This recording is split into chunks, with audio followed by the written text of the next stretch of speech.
subscribe godhaa, like share waliif godhaa. Akkasuma immoo warri maatii naaf ta'an galatuma ulfaadha isiniin jedha. Warreen immoo karaa tiktokiitiin share isiniif godhu yaa guutuu dhageeffachuu barbaadan karaa YouTube dhuftan jechuudha. Kanaafuu yaada koo isinii dabarfadha. Yaanni koo kan isinii dabarfadhu yaada akkamitti isin fakkaati? Yaanni koo kan inni irra dabarfachuuf deemu yookiin yaada addaati yookiin yaada namoota ilaalcha adda addaatiin qabadee isiniif deema jechuudha. Lennahu wantiin yaada kana qabadee isinii dhufeef maaliif beeytanii?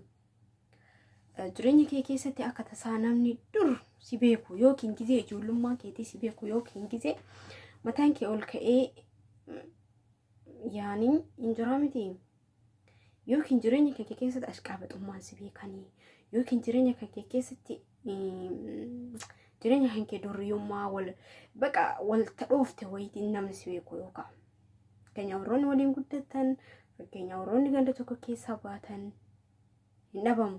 Laannu namni sun jireenya isaa yookaan waldhayaa taati jireenya isaa yookiin akka hin taane taati. Har'a namoota akkanaatiif yaada dabarfadhee dhufaa jira isinitti fakkaate jechuudha. Yaannan dabarfachuu fedhii qabu maal isiniif fakkaate? Namoota akkanaatiif ilaalcha akkamii qabaachuu qabdan? Namni duraan baalagummaa qabu yookaan jireenya isaa keessatti sirraa'ee ati kama dur san beekta laakiin biyaans waggaa 4 waggaa 5 fudhadhu ati kama dur san yookaan nama sanirraa turte ati nama sana akka duraanii sanitti hin ilaalin ati nama sana akka dur saniitti hin fudhatin namni suni har'a akkam keessa jira jedha qofa guyyaa har'a maal keessa jira jedhii qofa fudhadhu.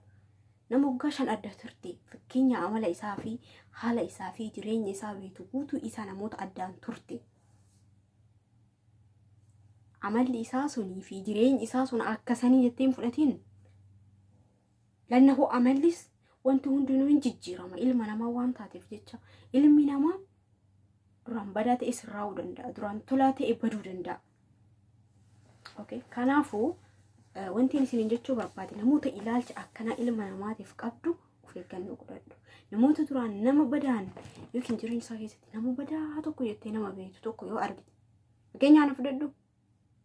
Anama nama amala kiyya duraan beeku fi namni amma nan beekne namni duraan na beeku fi namni amma nan beekne garaagarummaa ni qabu. Lannahu namni nan beekne namni dur na beeku akkuma duriitti na beeka ta'a.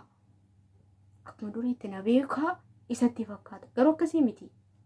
Ilma namaa akkasitti hin fudhatin. Ilma namaa akkasiin hin madaalin. Ilma namaa akka dursanitti hin ilaalin. Akka dursanitti hin fudhatin. Lannu ilma namaati waan ta'eef. Yookaan duraan dogongoruu danda'a. Yookaan duraan waan hin taane dalaguu danda'a. Fakkeenya isinii kaasaa na dhageeffadha. Hin jira. Dargaggeessa ta'ee ka duraan dhaabbatee akka hin taane godhatee lannahu dargaggeessa kaa yeroo sanitti. Lannahu yaanni hin galleef ta'a kaa yeroo sanitti. Lannahu amma irraa turtee nama san yoo argitu ta'e nama san akka tursanitti sammuu kan kee keessa hin godhin. Lannu ilma namaati hin jijjiirama waan ta'eef lannu akkasitti hin fudhatin. Kanaafuu namoonni nama kamiiyyuu irraa turtanii itti deebitan nama duraan amala isaa hin beekne amala isaa beektan adda baafadhaa.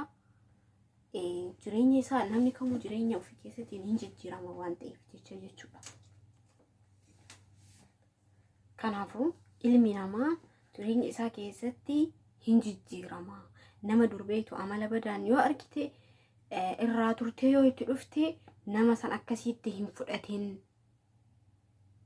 Ta'ee dhiiras ta'ee dhalaas amma namootaan tokko beekanii ilma namaa tokko jireenya isaanii amma anuma yoo ka fakkeenya fudhatan ta'e yookaan amalli kiyya qayyarame yookaan jireenyi kiyya qayyarame yookaan wanni hundi kiyya qayyarame garuu namni nan beekne amaluma kiyya dursaniin eega jechuudha. Ilmi namaa niin jijjiirama amala dursaniin hin taa'u. Ndogongoriin kan nama akka durbeetu sanitti ardhallee akkasitti yoo ka fudhatuuf ta'etu ta'e lannu ilmi namaa niin jijjiirama. Yoo rohiin isaa keessa jiraatte abadan namni hin jijjiiramne inumaayyuu hin jiru. Namoonni karaa kanatti nama madaaltanii karaa kanatti nama fudhatanii jireenya keenya jireenya dursan isaanitti fakkaatee yoo ka jettu ta'e kun dogongora guddaadha. Kanaasumaanuu sirreeffadhaa namoonni kan namoota akkana kana keessa nama dura amala badaan beektan har'allee akkasuma jettanii yoo ka fudhatan ta'e of sirreessaa. La'innahu ilmi namaa makluuqaan hin jijjiirama ilmi namaa ka badaa ta'e sirraa'uu danda'a, ka tolaa ta'e baduu danda'a. La'innahu tabalaashuu danda'a. La'innahu alqaabaxuun akkasiin jirti jireenya keessatti waa baay'eetu jira jechuudha. La'innahu ilmi namaa hin jijjiirama. Kanaafuu ka dura amala badaan beektu amala durii saniin ta'a jettee hin fudhatiin. Namni hin jijjiirama. Namni kamiinuu akka dursaniin hin taa'u.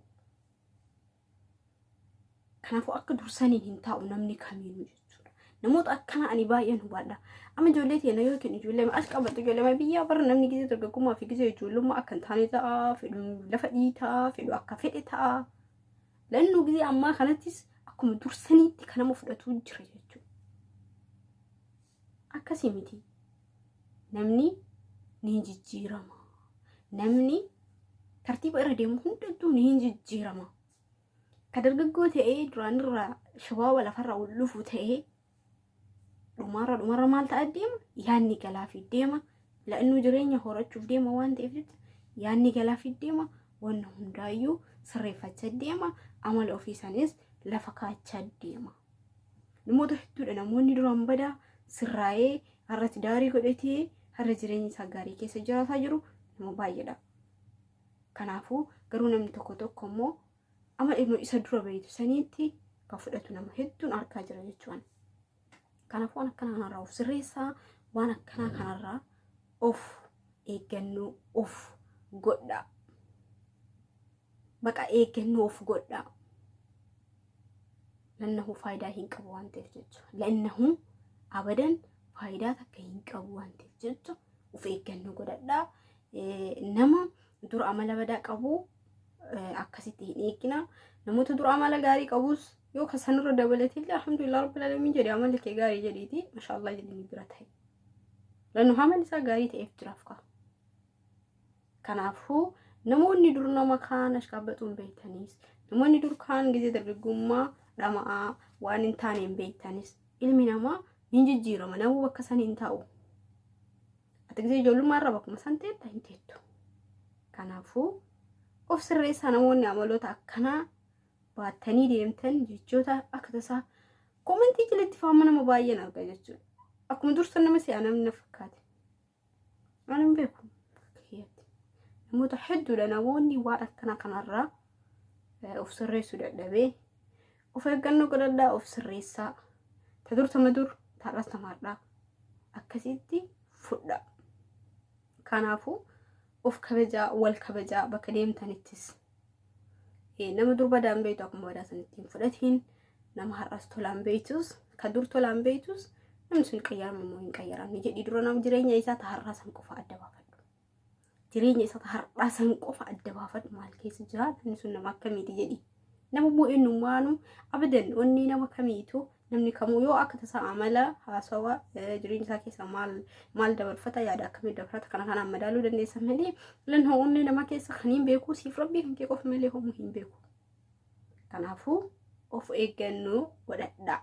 Namaa yoo barreessitanis koomentii namaa yoo yaada kennitanis la'innu ilmi namaan hin qayyarama waan ta'eef asumaan kan maan isin silaama sagalee isin irratti dheeressuuf fedhiin qabu hundi keessanuu yaada yaadni koo bareedaa yoo isinii ta'e koomentii jalatti yaadanaaf barreessaa.